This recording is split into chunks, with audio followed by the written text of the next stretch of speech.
and you'll find you're doing it a couple of dozen times a day. And when this becomes habitual, it will carry over into the dream state, so that when you're having a dream, anybody mentions a time where you see a clock, you will do a reality check. And when you do a reality check in a dream, you find, no, this is not a normal situation because the sky is pink and there's an elephant flying by. Or I've got a bunch of clowns around me dancing and I can put my hand through my desk, I can fly. Lots of anomalies there, which alert you to the fact that you're dreaming. And then you say, wow, I'm dreaming. And you then realize you're dreaming, you become lucid. And you can take control over the dream. And you can do things, you can create things. You have very powerful creative ability in dream state. You can, for example, if you just imagine the shape of a motor vehicle being there, it will take shape over a couple of seconds. If you imagine there is a lake in front of you, the office will disappear around you and a lake will appear. And you say, no, that's an ocean with a beautiful golden beach. And say these words, make commands when you do this. And say there was a beautiful ocean in front of me, and the ocean will appear, and it's got a lovely golden beach. And you say the sand is pure white, and it instantly changes white. And you can start dreamscaping. And you can summon people to you, you can travel to people. There's all kinds of things you can do. It's hugely fun, and it's a very safe environment in the dream state. And it gives you experience with being separate from your body. Even though technically you could say you're still in a part of your own mind, you are existing separately from where your physical body is and acting completely differently. And it's a lot of fun. There's serious sides to it as well. You can do serious work in lucid dreams. And for that note, I'm certain now, after many years of research and work on this area, that lucid dreaming is actually a mental projection, a projection of the mental body into the mental dimension. It is not just a simple dream. No one has ever defined that. They seem to think that anything to do with the dreaming happens in your head, in your brain. But now, if you look at the expansiveness of mind, that's not really happening. That doesn't really wash.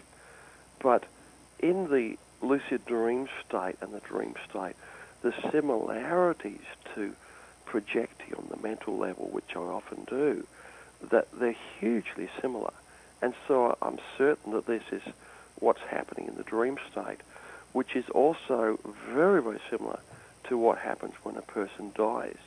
When you die and you leave your body and you slip into the, you could say, the lucid dream state in a very powerful dream on the mental dimension, and then you go through the afterlife process, which is hugely variable. But I think this is all happening on the same level. And most people, by the way, when they die, don't know they've died. It is that real. It is that solid. Life continues on. And, I mean, in the afterlife state, I regularly visit my mother and my father and other family and friends that have died over the years. And most of them do not realize that they have died. In fact, none of them do. Life goes on, and I call in to visit my mother, for example, and she's usually got a friend there, and we'll have a cup of tea and cake and sit around talking. We'll go for a walk, and then a friend will knock at the door and visit. And there's lots of anomalies around, little things, that are inconsistencies there. But everybody there is fully immersed in the illusion of where they are, and often thoroughly enjoying themselves. They don't know they've died. It's not a big, scary place. You know, dying is not some big, scary thing. It is an extension of life. And there's a beautiful flow to life. When your physical body dies and you leave it, it's like being reborn. And you go on into these beautiful realms. Now, sometimes you may have a lot of baggage to process, because what you will find in the afterlife is very much like what happens in a lucid dream or in an astral projection. If you've got a lot of baggage, you'll take that baggage with you, and it will manifest around you. If you've got a phobia about teddy bears, for example, you're terrified about teddy bears, you can't have them in the house. If you're so focused on that because you're so scared of them, when you leave your body, if you have an astral projection or lucid dream, you'll be looking around, oh, I hope there's no teddy bears around here, and next minute you see teddy bears all over the place. So if you die with a troubled mind, with a lot of baggage, you'll tend to manifest all of your pain and suffering around you, which is a part of the process, which allows you, through immersion in it, it allows you to process that. It may sound cruel in some cases here, but it's very effective, and by exposure to certain things, you process it and eventually get over it, and then you move on. You eventually get to a point where, they're only teddy bears, they're stuffed toys. What's the big deal? And you let go of it, and you move on. And again, we're looking at something here which is a beautiful process. Mm-hmm. Do you want to talk about the different astral dimensions? There's a vast range of astral dimensions, and the same goes into the mental dimension. There's a vast range of them as well. Most people, when you first leave your body in a classic astral projection, you will start out in the real-time zone. And the real-time zone is, it's my term actually, for, it's like a buffer zone, an area between the astral planes, which bear little to no resemblance to the physical world, and the physical world itself. There's a buffer zone. You could also call it the etheric dimension, where you come out of your physical body. You perceive yourself as exiting it. It's a very visceral sensation. You feel yourself separating from your physical body. And then you can look back and you'll see your physical body sitting in your chair, laying on your bed. And you can move around the physical universe like a ghost in the real world. You can pass through walls, you can fly, and see life as it is happening in real time. That's why I call this the real time zone.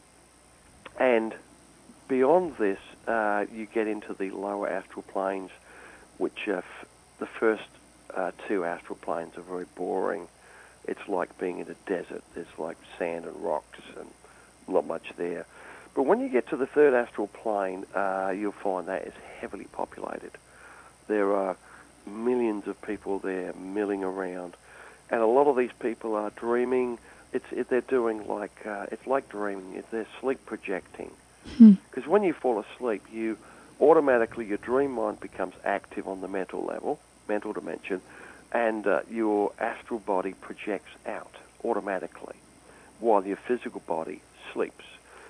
So you could say your conscious awareness that you would use to animate your physical body has gone to sleep, and that has divided its resources between your astral projected double and your dream mind.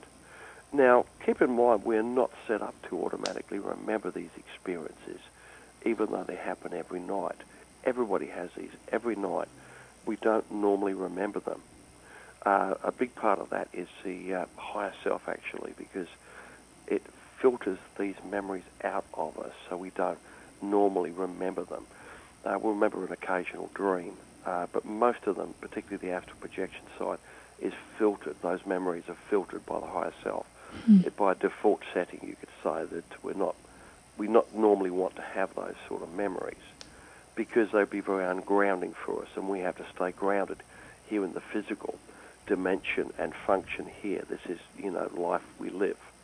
And if you were seeing spirits and having astral projections, then, your groundedness in the physical reality would get a little bit munted, and you get a little bit disconnected from life.